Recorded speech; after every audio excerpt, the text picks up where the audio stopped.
Tips from the King of Customer Service, Part 1.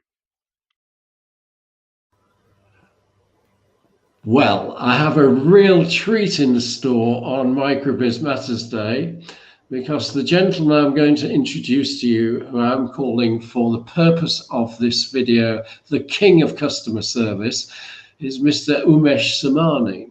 And Umesh made my day a few years ago. I was running a show, and this person came up to me, and we'd met on social media, and he introduced himself. And he'd come many miles indeed, to come and see my little show.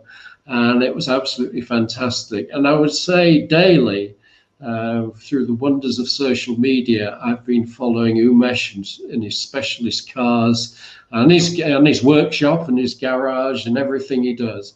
And he has a fantastic story to tell. And it's, I'm sure it'll make everybody feel good about what you can achieve as a business owner in creating loyalty and repeat business out of looking after your customers, especially. And you call them fans, don't you? You call them fans of your business? Raving fans is what I call them, Tony. Raving fans. Fabulous. So we're going to have a little chat about how you create raving fans for your business. And I think that'll be absolutely marvelous. But I want to start off, Umesh, by just you telling me, and I don't know any of this, just tell me a little bit about the backstory in terms of how you actually came to be a business owner yourself, and when it all started and where you've got to in those years. So just give us a bit of background to how you started in the business. Right. So a bit of background. I can take you just a little bit step further back from my sort of background to before the motor trade for a couple of minutes. Yes. So I originally was born in Uganda. Yeah. And in 1972, good old Idi Amin kicked me and my family out from Uganda, and he says, pretty much get out. And so we sort of literally obviously got on a plane and traveled to sunny England. Well, it's snowing at that day, to be honest with you. So we came over to Staffordshire. Yeah. We were based at an ex-army camp called Raleigh Hall in Eccleshall, Staffordshire. So we're there for a few months, and we were the first and only Indian family in Leek, Staffordshire. So people who've never heard of Leek, it's Staffordshire Moorlands.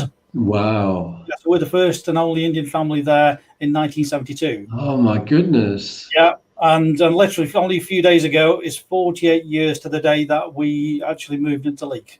The people of Leek grabbed us with open arms, and it's been an amazing, sort of journey from there. The fact that, we were welcomed into this country and taken into Leek as part of, so we class Leek as our home. I mean, my business is based about 10-15 minutes from Leek on that.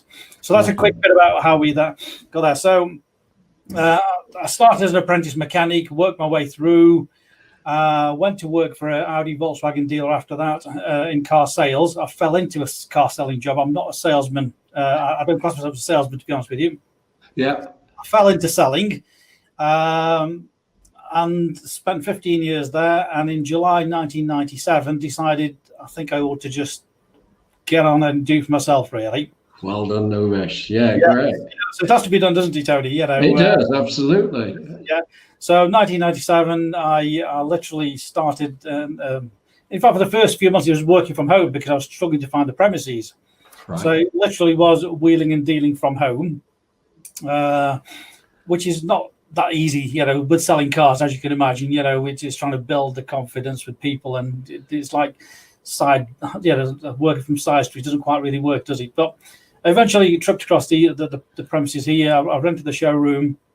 So literally specialist cars is me. I might appear a bit bigger on social media or whatever, but specialist cars is me. I just do pretty much everything from buying, selling, marketing, videoing, social media. It's incredible. All the plates. It's brilliant. So 23 years, and then 4 years ago I bought the workshop side of it from the Harris family. It's been in the same family since 1907 when it was first established. So the workshop's been in the same family since 1907. The whole site And just over 4 years ago, I bought the whole site. So from being a one-man band on the sales side, then I overnight ended up with 5 staff. So which staff is always challenging, as we know, but it's a different way to deal with it. So that's pretty much how I got into the selling side of it, and it has its moments, but I love and breathe what I do, and it's all about every day's different because you're meeting so many different people, different backgrounds, different stories, and I just love meeting different people, and that's. And in terms of the workshop, has that? So you're talking 5 years ago? Did you say that the workshop was? Yes. So has the workshop added any value to the business, or tell me, why you decided to take over the workshop from the Harris family? I think ultimately it's a great asset. The workshop is to me. Previously we had a great relationship because literally the building is split in half. So they were my immediate neighbours. We shared the same entrance and everything anyway. So it was like one big family, but 2 different businesses, I suppose, in a certain respect.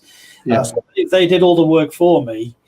The beauty of it is everything's on one side. So if a customer buys a car, has got a slight hiccup or something, I can just pop it back.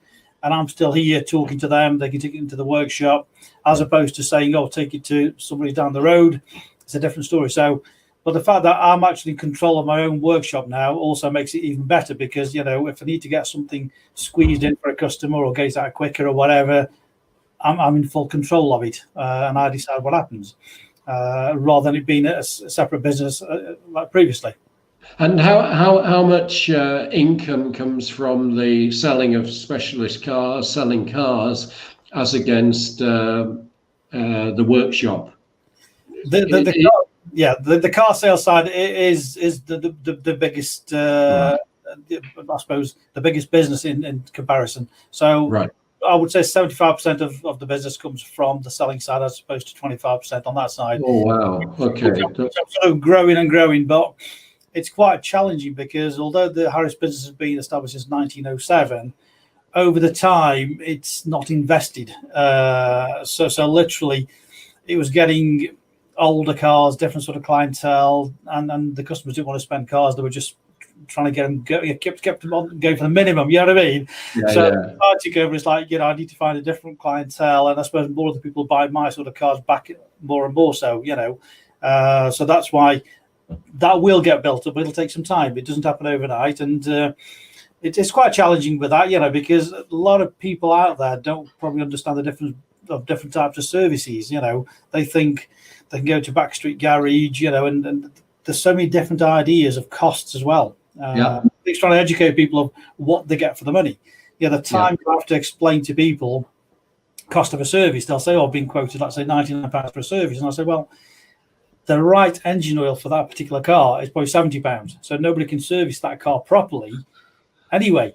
But unfortunately, if people don't always listen to advice, do they? Some will actually listen and take it on board and understand what you do for the money, and others will just look at the value of the pound and say, well, it's cheaper down the road, but they're not getting like for like. But you can't educate everybody, can you, Tony? No, absolutely. I mean, I think that that's a really good approach in life as well. I mean, I think you can't advise and educate everybody, but what you can do for anybody that is really interested in becoming a customer of yours is you can be outstandingly good at what you do. I mean, even entrepreneurs that I know, there's millionaires, multimillionaires, and billionaires.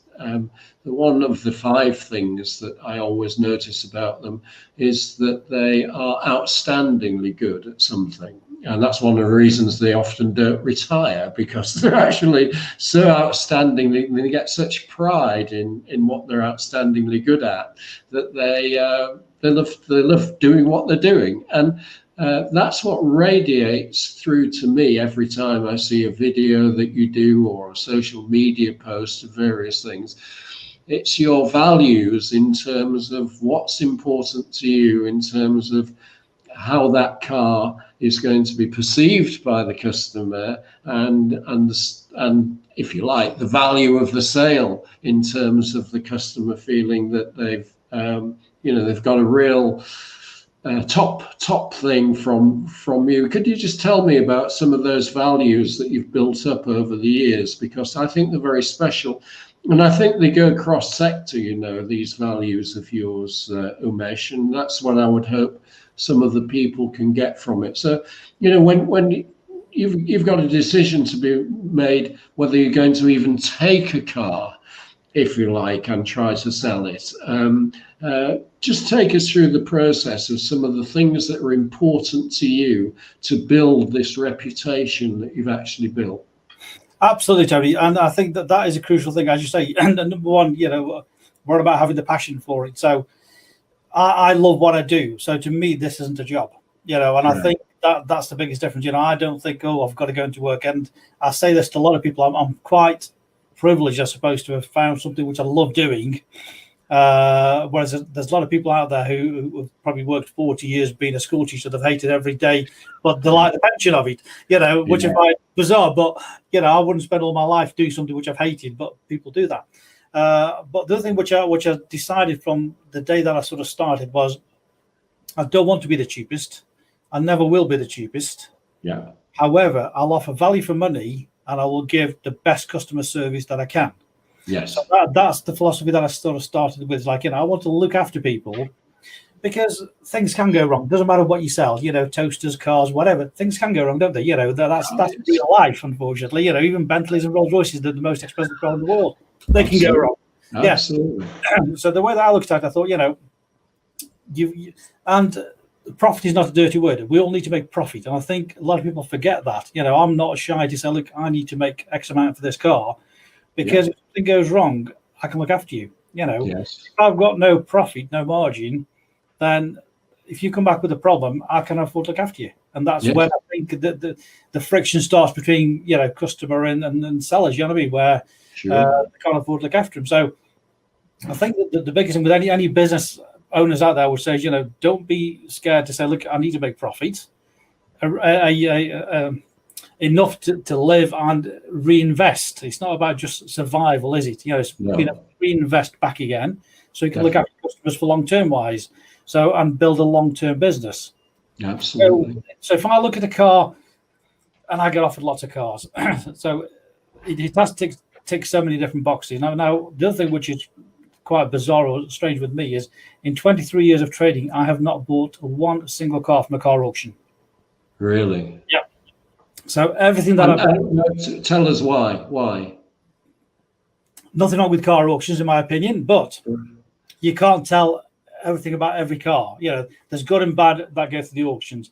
And most of them, in my eyes, I think, why did they go through an auction? It's a nice, genuine example of why somebody put that through the auction. There's various reasons with different cars, with leased cars or whatever. They're not all bad cars. I'm not saying every car from the auction is bad. However, there has to be a percentage which I think are there for a reason, should we say. Somebody's put them through, it's a problem car, it's an issue. So the last thing I want to do is buy a car which, because again, with auction, I've never been to the auction in 23 years, So the fact that you've only got split seconds to think, do I buy that car? And it could be a big investment. It could be 10 grand, 20 grand. It could be whatever.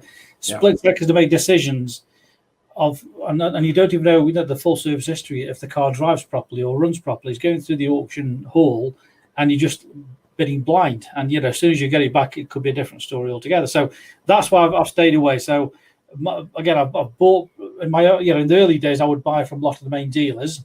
Yeah. They're part exchanges. So again, the cars which have been genuinely traded in, and I would cherry pick what I wanted to buy from that. So it had to be low ownership, full service history, not being damaged and scratched and scuffed and abused in any way.